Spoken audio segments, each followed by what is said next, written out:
High everybody, welcome to my YouTube channel Pathak Bari. আজকে আমি আলোচনা করব তোমাদের ষষ্ঠ শ্রেণীর বাংলা বিষয়ের যে সামষ্টিক বার্ষিক যে সামষ্টিক মূল্যায়নটি হবে, সেই মূল্যায়নের যে বাংলা বিষয়ের সিলেবাসটা সম্পর্কে আজকে আমি আলোচনা করব।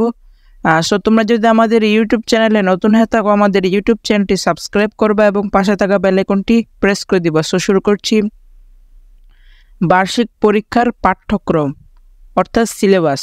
সো দেখো, তোমাদের বাংলা বইয়ের যে প্রথম অধ্যায় মর্যাদা বজায় রেখে যোগাযোগ করি, 1 থেকে 8 পৃষ্ঠা। তারপর হচ্ছে দ্বিতীয় অধ্যায় প্রমিত ভাষা শিখি, 9 থেকে 19 পৃষ্ঠা। অর্থ বুঝে বাক্য লিখি, তৃতীয় অধ্যায় 20 থেকে 54 পৃষ্ঠা। তারপর হচ্ছে চতুর্থ অধ্যায় চারপাশের লেখার সাথে পরিচিত হই, 55 থেকে 61 পৃষ্ঠা পর্যন্ত।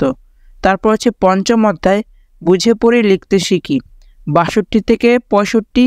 তারপর হচ্ছে 71 থেকে 76 পৃষ্ঠা। তারপর হচ্ছে ষষ্ঠ অধ্যায় সাহিত্য পড়ে লিখতে শিখি, 89 থেকে 102 পৃষ্ঠা, 120 থেকে 128 পৃষ্ঠা পর্যন্ত।